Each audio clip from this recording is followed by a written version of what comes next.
meditation, stillness, mindfulness, however you want to view it. But entrepreneur,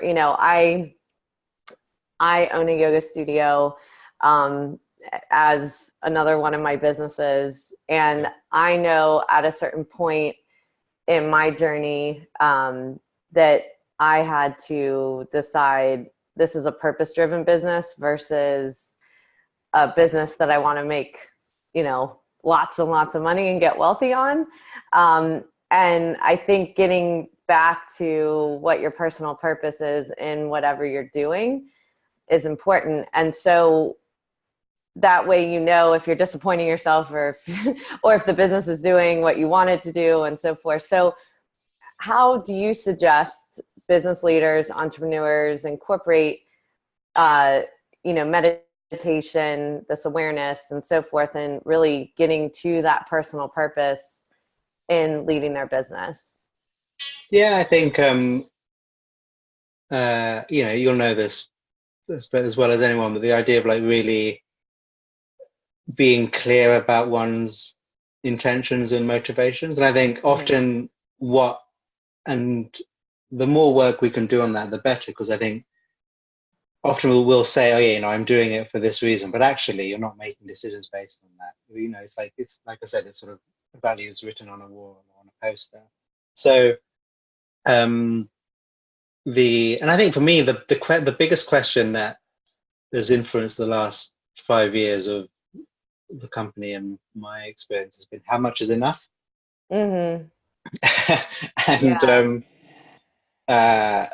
And because like we live in a world where sort of uber scale is seen as achievable for everyone, Right. and like as if that's a good thing, B, it doesn't have any unintended consequences, and C, it's a lovely ride for the humans and beings to get there.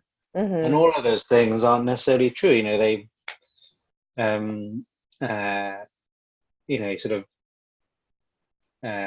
decimate industries, you create unintended consequences in uh, Mm-hmm. other parts of the economy and society, and people who work there like get burnt out. So like what like Mm-hmm. um to the and it's all a trade-off, like, and if your ambition is to build your billion-dollar business, and that's fine, just being honest about that, I think I think Right. that's actually quite hard, um because uh the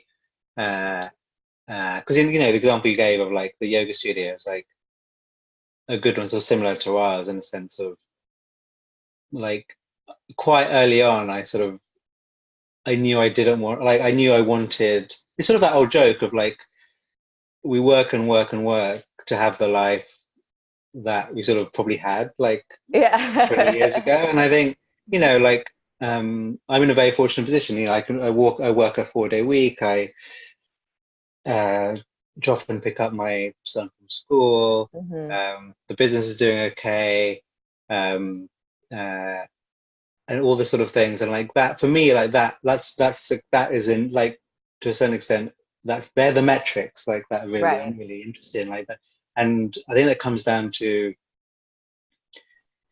how where are you placing your own well-being in the success of the company, and that's Yeah. often not figured in.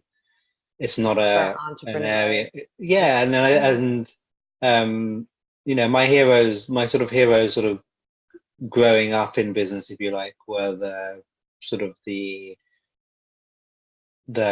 base camp, that sort of Mm-hmm. philosophy, the what was originally 37 Signals, the Jason Fried and his sort of rework idea of actually like um strong work culture, happy staff equals productive staff. And I think, and focusing on happy users equal happy users and happy staff as being the most important thing. Right. And that was just the message that spoke to me and speaks to me. Um, so, but it's not, like, and I think there's a what's the word, like almost like an artificial binary, or this artificial thing of like there's a scalable business and then there's a lifestyle business, or Right. that sort of purpose that you describe as values as business, and one that's going to mean I know I have to work Well, and again. it helps you make decisions. I think what you said before, like, are these values on a wall, or are they values that I live Yeah. by? And so And when yeah, you've got like forks in the road of, do I take money or not? And maybe slow my growth, but it allows you to keep coming back when you have to make a business decision, to come back to those values rather than just writing them somewhere. It actually helps you with making yeah, a hard decision of yeah, and it is how hard. you And it want a is business hard. to It is, grow. Yeah. and like even values are like you get tested, right? You get really Yeah. tested as to like, and values change over time, and it's not like Yeah. they're ossified. But I think um, it is hard because it's often the decisions you make might be against the conventional advice, uh, and they might be mistakes, and Yeah. so but you You just can't have to. know. Yeah. You have to take the Um, journey. yeah, and I think you just have to just like the more information you have, the better, and the more like